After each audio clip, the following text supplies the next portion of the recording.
kept secrets for 30 years. Then she decided to tell everything: the married men she loved, the photo that ruined her career. The real reason she fled America in 1950, she even confessed why she couldn't see her daughter Pia for nearly 8 years. But in her memoir, she revealed something nobody expected. She said her biggest mistake wasn't the scandal. It was something much more personal, something about her children. Ingrid Bergman was born in Stockholm on August 29, 1915. Her life began with loss hanging over it. Before she was born, her parents, Justus Bergman, a Swedish photographer, and Friedel Adler, a German woman from Kiel, had already buried 2 infants. When Ingrid was just 2.5, her mother died. This left a wound that stayed with her forever. She later said the ache was so constant, she wasn't even aware of it. Her father became everything to her. He nurtured her spirit and creativity, but tragedy struck again. In July 1929, just weeks before she turned 14, her father died of stomach cancer. Ingrid was left completely alone in the world. She bounced between relatives, never truly feeling at home. To cope, she escaped into her imagination.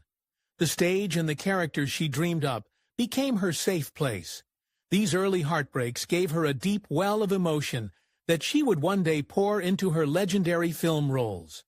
From her earliest days, Ingrid was surrounded by cameras. Her father wasn't just a photographer by trade. He was an artist who captured every moment of her life. Birthdays, everyday scenes, moments of joy. He documented it all. Ingrid once joked that she might have been the most photographed child in Scandinavia, but it was more than a joke. Being in front of the camera became second nature to her. She would dress up, dance, and act out scenes for her father's lens. The camera became her first stage. After her mother's death, those photo sessions filled a gap. Her father's attention through the lens was a kind of love that helped her feel safe.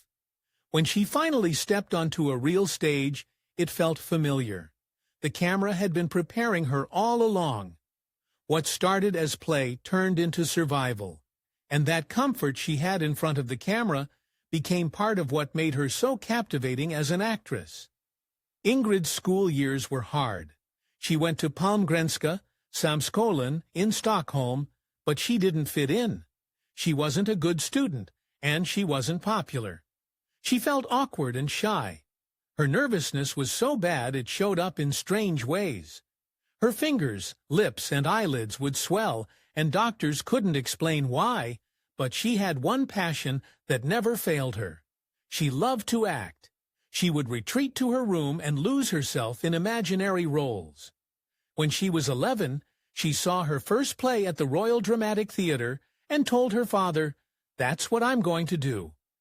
The competition to get into drama school was fierce, 75 students competing for only 8 places. Ingrid didn't give up. She hired a coach and took gymnastics lessons to help her perform better. She thought she went unnoticed at her audition, but her talent was undeniable. She was accepted. Drama school changed her. Her strange illnesses faded, and she began to shine. She went from a struggling student to a rising star because she refused to let her fears win. At 20, Ingrid got her first big break in film. She played a key role in the 1935 movie Monk Brograven, or The Count of the Old Monk's Bridge. Critics and audiences loved her. She wasn't just another pretty face on the screen. There was something real about her, something people connected with. A year later, she starred in Intermezzo. That role would later open the doors of Hollywood to her. By 21, Ingrid was one of Sweden's brightest stars. It was incredible to think that just a few years earlier, she had been an orphan, struggling to find her place. Her performances felt honest and raw. That natural emotional style set her apart at a time when many actresses were still giving more polished, stylized performances. She wasn't just lucky. She had worked hard and poured her heart into her craft. Ingrid didn't want to be stuck playing the same type of roles. In 1938, She fought hard to get the lead in Enkvinas Ansikta, or A Woman's Face. This wasn't the role of a sweet young woman. It was dark and complex. She played Anna Holm, a woman with a burned face who gets caught up in crime. The studio didn't want her to take the part. They worried it would ruin her image, but Ingrid insisted. She wanted to show what she could really do. The film was a hit, and critics praised her courage. It even earned a special recommendation at the Venice Film Festival. That role changed everything. It caught the attention of Hollywood. Ingrid had proven she wasn't afraid to take risks, even at just 23 years old. Intermezzo was the film that truly launched her. Released in 1936, it was written almost as a showcase for her talent. The director Gustav Molander admitted as much. Ingrid played Anita, a piano teacher who falls in love with a married violinist. The emotions she brought to the role, innocence, passion, heartbreak, were unforgettable. The film was a huge success in Sweden and caught the eye of David O. Selznick in Hollywood. He was so impressed, he arranged for her to star in the 1939 American remake. At just 21, she had become a star who could overshadow even the biggest names. By 1937, Ingrid was at the peak of her fame in Sweden. In a national poll with 30,000 film fans voting, she was named the country's most admired movie star. She was in the headlines constantly, not just for her films, but also for her personal life. Her engagement and marriage to Petter Lindström fascinated the public.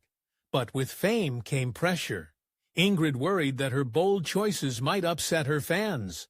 She knew they loved her for certain types of roles, and she was determined to grow beyond them. A Woman's Face was perhaps her most daring role. To play Anna Holm, Ingrid endured hours of makeup, glue, and even a brace to create the look of severe burns. It was exhausting, physically and emotionally. She knew people might be shocked to see her like that, but she wanted to tell the story truthfully. Critics were amazed. They praised her for showing both the pain and the strength of her character. The film was so powerful that MGM later remade it in Hollywood with Joan Crawford.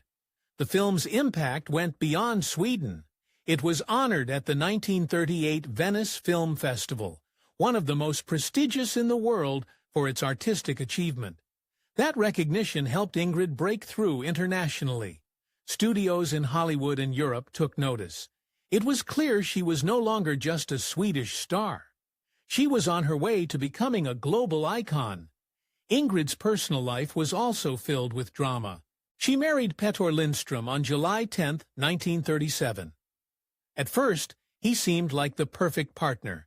But as her career took off, their marriage changed. Petter became controlling. He disliked Hollywood and the attention Ingrid received. He managed their money and decisions, and Ingrid felt trapped. She later wrote that she couldn't make a decision without asking him. When she fell in love with director Roberto Rossellini years later, Petter refused to grant a divorce. It was only after Ingrid had Rossellini's child in 1950 that he agreed. Their marriage had become just another obstacle in a life that was already filled with struggle and triumph. When Ingrid Bergman stepped into Hollywood in 1939, she was nothing like the stars America was used to seeing. She had come from Sweden, invited by David O. Selznick to star in the English version of her hit Intermezzo. Selznick knew he was taking a big risk. Bergman didn't speak English. Her name sounded too German, which was a problem as World War II loomed. Worst of all, some thought were her thick eyebrows. Hollywood was a place where names were changed, teeth were capped, and faces reshaped. But Bergman wouldn't have it. She told Selznick plainly. If he pushed her to change, she'd go home. Selznick gave in. He decided to present her just as she was, natural and real. This was a huge gamble, especially right after his success with Gone with the Wind. But it worked. Bergman charmed audiences in Intermezzo. That one bold choice launched her into a 7-year contract and a career that would make her a legend. At a time when Hollywood demanded perfect glamour, Bergman stood apart. She kept her real name. She wore little makeup. She refused to cap her teeth or pluck her brows. Selznick backed her up. He made sure no stylist or makeup artist tried to change her. Even the lighting and camera angles were planned to show off her natural beauty. When Intermezzo came out, people loved her. Her honesty and simplicity made her unforgettable. She didn't just star in movies, she started a quiet revolution. Other actresses began to see they didn't have to hide their true selves to succeed. Then came Casablanca in 1942. Bergman played Ilse Lund, a woman torn between two men during the chaos of war. The script kept changing, and even Bergman didn't know how the story would end. That uncertainty made her performance feel real. Her scenes with Humphrey Bogart became iconic. The farewell at the foggy airfield is still one of film's greatest moments. Though she didn't win an Oscar for the role, Casablanca made her a star all over the world. The film left such a mark that even today, people remember lines that were never spoken, like "Play it again, Sam." Bergman's portrayal of a woman caught between love and duty changed how female characters were written forever. In 1944, she finally took home an Oscar. It was for Gaslight, where she played a woman slowly driven to doubt her own sanity by a cruel husband. The term gaslighting comes from this film. Bergman had to fight to get the role. Selznick didn't want to loan her to MGM. She cried until he gave in. The film made over $2.2 million in North America and ranked as the 13th top-grossing film that year. Bergman's performance won her not just the Oscar, but a Golden Globe and lasting praise. The word gaslighting became part of everyday language because of her. Between 1945 and 1949, Bergman became Alfred Hitchcock's muse. She starred in Spellbound, Notorious, and Under Capricorn. These were not typical roles for women at the time. She played a sharp psychoanalyst, a spy's daughter, caught in a web of love and betrayal, and a woman trying to escape her past. Hitchcock admired her intelligence and strength. Together, they changed what audiences expected from female leads in thrillers. Their work shaped the future of suspense films. By 1946, Bergman was more than just a beloved actress. She was a symbol of goodness. She was voted most popular actress in America by Gallup. The Associated Press named her Woman of the Year. Her roles in Gaslight, The Bells of St. Mary's, and Notorious helped shape that image. In The Bells of St. Mary's, she played a nun so convincingly that fans wrote to her as if she really were one. But this image of saintliness would soon clash with reality. That same year, Bergman conquered Broadway in Joan of Lorraine. The play opened in November 1946 and ran for 199 shows. Every ticket was sold out. People crowded outside the theater hoping to see her. She made about $129,000 plus 15% of the gross, a huge sum at the time. She won a Tony Award, one of the first ever given. The success led to the 1948 film Joan of Arc, earning her another Oscar nomination. Yet behind her pure image, Bergman's private life was filled with passion. She had an affair with Gary Cooper during For Whom the Bell Tolls. She loved him, but ended it when filming ended, leaving him heartbroken. She also had relationships with director Victor Fleming, musician Larry Adler, and war photographer Robert Capa. These romances were secret, but insiders whispered. The real Bergman was far more complex than the public imagined. In 1947, Bergman sent a letter that changed everything. She wrote to Italian director Roberto Rossellini, saying she wanted to work with him. The letter was nearly burned with other fan mail, but someone saved it. Rossellini got it on his birthday in 1948. They began a correspondence that led to their first film, Stromboli, and a love affair that shocked the world. In 1949, Bergman left her husband and 10-year-old daughter to be with Rossellini in Italy. People saw this as a betrayal. She was denounced in Congress and called a powerful influence for evil. In Sweden, she was accused of bringing shame to her country. She didn't see her daughter for years. Her decision sparked fierce debate about women, art, and freedom. Ingrid Bergman was once the shining star of Hollywood, adored by fans and respected by powerful figures. But in 1950, her world crumbled in a way no one could have predicted. On March 14th of that year, U.S. Senator Edwin C. Johnson stood in the Senate and launched an attack that shocked the nation. Johnson, who had admired Bergman, felt betrayed by the news of her affair and pregnancy. His speech was full of rage. He called her a free love cultist and Hollywood's apostle of degradation. He said she was one of the most powerful women on earth, a powerful influence for evil. He didn't stop at insults. Johnson proposed a bill that would force movies to be licensed based on the morality of their stars. He claimed Bergman had harmed marriage, and the church more than Stalin or Lenin could ever hope to do.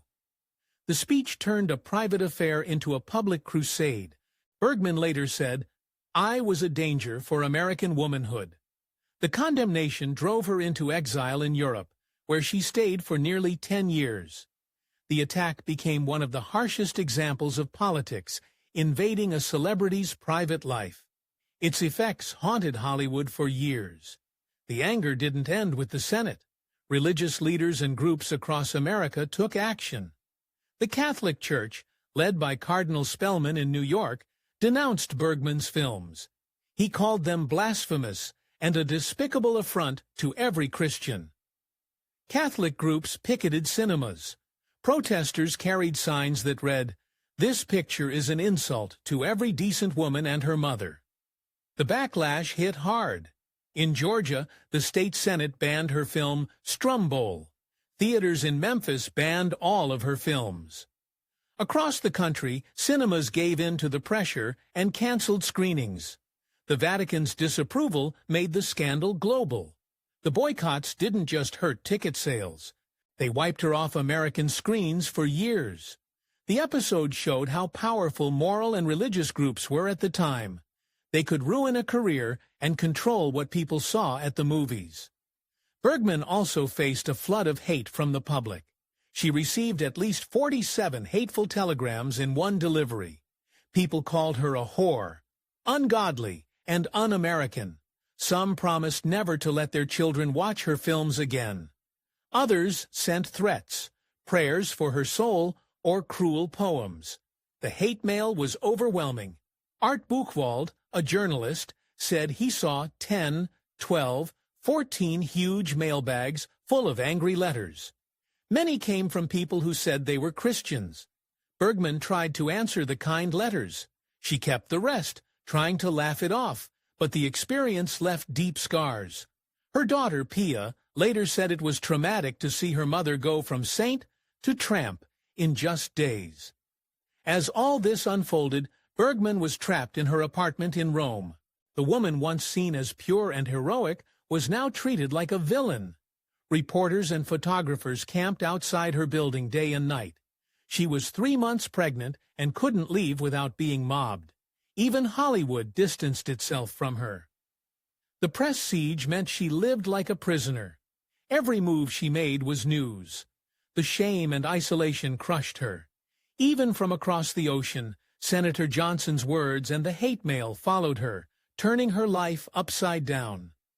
Then came the birth of her son, Robertino, on February 7, 1950. The night was pure chaos. While Bergman was in labor, Rome buzzed with gossip. At the same time, the premiere of Volcano, starring Anna Magnani, Rossellini's ex-lover, was falling apart. The projector broke. The audience grew angry. At one point, Rossellini's cousin had to tap dance to calm the crowd. Meanwhile, outside the hospital, reporters went wild. They bribed nurses, climbed walls, and dressed up in disguises to get inside. The nuns at the hospital said, "No, Miss Bergman is here," because she had checked in under a false name. The birth dominated headlines around the world for weeks. Riot police had to hold back the crowds. The media's obsession turned a private moment into a public circus. But the most painful blow came when Bergman lost custody of her daughter, Pia. Her ex-husband, Petter Lindstrom, used the scandal to his advantage. He had become an American citizen, and the courts sided with him. Bergman couldn't see Pia for nearly 7 years. The judge noted that Pia, just 13, said she didn't love her mother and wanted to stay with her father. Bergman admitted this was the deepest wound of all. Ingrid Bergman's marriage to Roberto Rossellini was as dramatic as any film she ever made. She couldn't marry him in Italy because her divorce from Dr. Peter Lindstrom, done in Mexico, wasn't recognized in Sweden. So on May 24, 1950, they found a way that seemed straight out of a movie. As they sat quietly in a church in Rome, their lawyers stood before a judge in Juarez, Mexico. The judge asked if both parties agreed to the marriage. The lawyers said yes, and the judge declared them husband and wife in the name of the Republic of Mexico, of the laws, and of this society. The couple got the news over the phone and celebrated with champagne. Bergman wore a gold bracelet with a tiny policeman's whistle, a gift from Rossellini. That marriage certificate, once mailed to Rome, freed her from Sweden's legal grip and made her an Italian citizen. For Bergman, it was a strange marriage, but also a way out of the public hell she had been living. They made their home in Santa Marinella, a beautiful spot near Rome. From the outside, their life looked glamorous.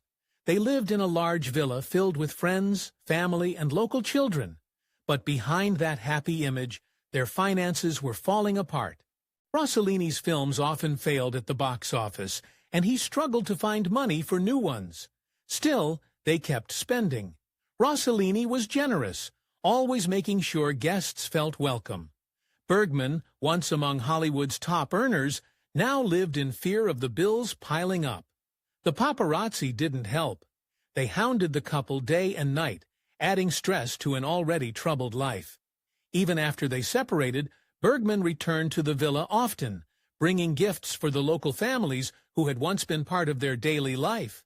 Their public sparkle hid the deep cracks in their world. What made it worse was Rossellini's tight grip on Bergman's career. He insisted she work only with him. That meant turning down offers from giants like Zaffarelli, Fellini, Visconti, and De Sica. Bergman later said she felt resentful. She wanted to work with these great directors.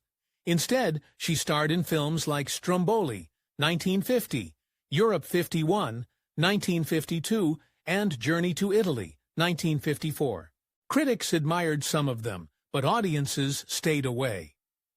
Bergman put it simply, the world hated the Rossellini version of me, so nothing worked. As their films flopped, Rossellini found it harder to fund his project. Bergman's loyalty cost her dearly. She was shut out of Hollywood and her career stalled. In the middle of all this, on June 18, 1952, Bergman gave birth to twin girls, Isabella and Isotta. Their arrival added both hope and fresh challenges. Isabella later became a famous actress and model, known for her role in Blue Velvet, 1986, and her work with Lancôme. She also created the popular short film series Green Porno. Isotta chose a quieter path, working as a set decorator and teaching at a university. The twins grew up surrounded by both fame and scandal, but they stayed close to their mother and to each other. Bergman's big comeback came in 1956 with Anastasia. After 7 years away from Hollywood, she returned in a role that felt like it was made for her. The film earned $4.3 million in the U.S. and Canada and won her the Academy Award for Best Actress. It was more than a win. It was proof that America was ready to welcome her back. She also took home a Golden Globe and the New York Film Critics Circle Award. It was a full-circle moment for a star once labeled a powerful influence for evil by a U.S. senator. Bergman couldn't attend the Oscars that year. She was in Paris, starring in a play. So Cary Grant accepted the award for her. Grant was more than just a friend. He had stood by her during the worst of the scandal. Bergman later said she first heard of her win in the bathroom, listening to Grant's voice on the radio. That small, personal moment meant everything to her. By 1957, her marriage to Rossellini was over. The passion that had brought them together had burned out, worn down by money troubles, career struggles, and Rossellini's affairs. They had 3 children together, Roberto and the twins, but their union couldn't survive. The divorce gave Bergman a chance to rebuild. She returned to Hollywood, but the cost had been high. Years of exile, endless criticism, and painful time apart from her eldest daughter, Pia. That separation from Pia was one of the hardest parts of Bergman's life. When she left her first husband for Rossellini, Pia stayed behind in the U.S. legal fights, and the anger of her ex-husband kept them apart for nearly 8 years.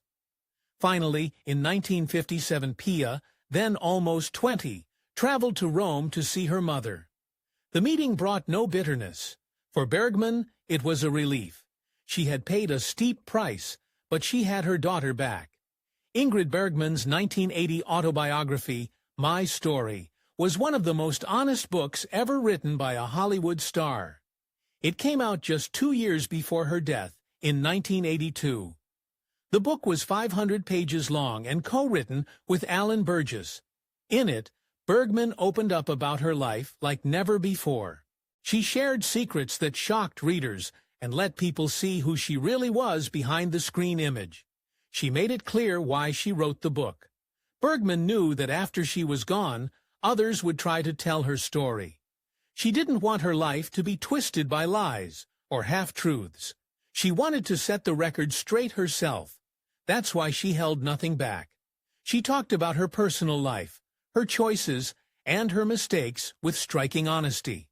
One of the most talked about parts of her book was her love affair with Roberto Rossellini.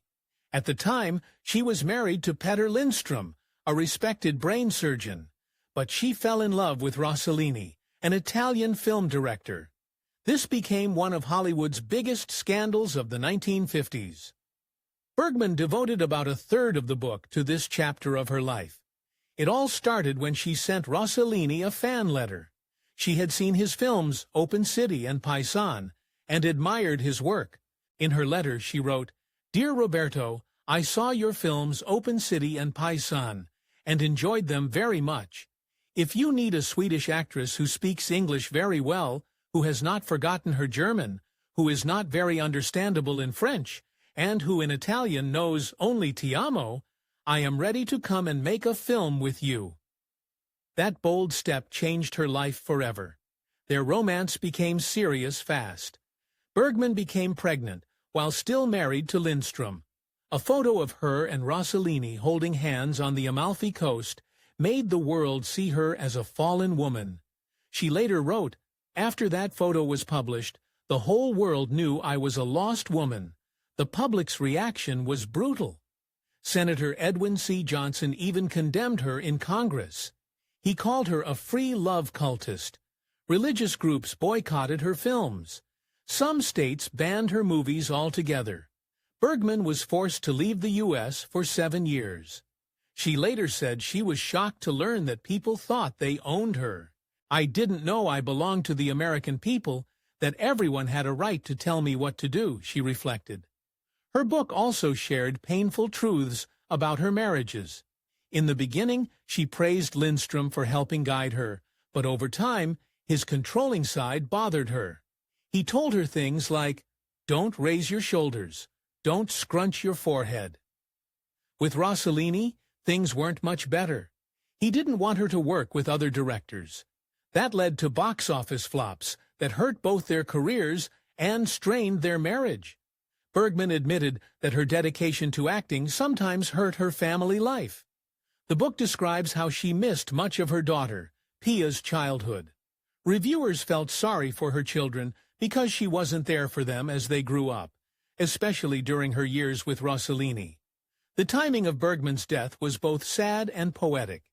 She passed away in London on August 29, 1982, which was her 67th birthday. She had fought cancer for 8 years, even through illness. She kept working. She gave memorable performances in Autumn Sonata and A Woman Called Golda. In her final months, she chose to enjoy life, drinking champagne and smoking cigarettes, despite the pain. Her funeral was private, with only close family and friends present. But the world mourned her. A year after her death, Andy Warhol honored her with a series of pop art portraits. He saw her as a symbol of true stardom. His works showed her as the nun with hat and herself. These images captured both her roles and her real self. Warhol's art turned Bergman into an icon, just like Marilyn Monroe and Elizabeth Taylor. Today, collectors still seek out these prints. They remind us that Bergman's legend lives on, not just in films, but in the art and culture of the 20th century.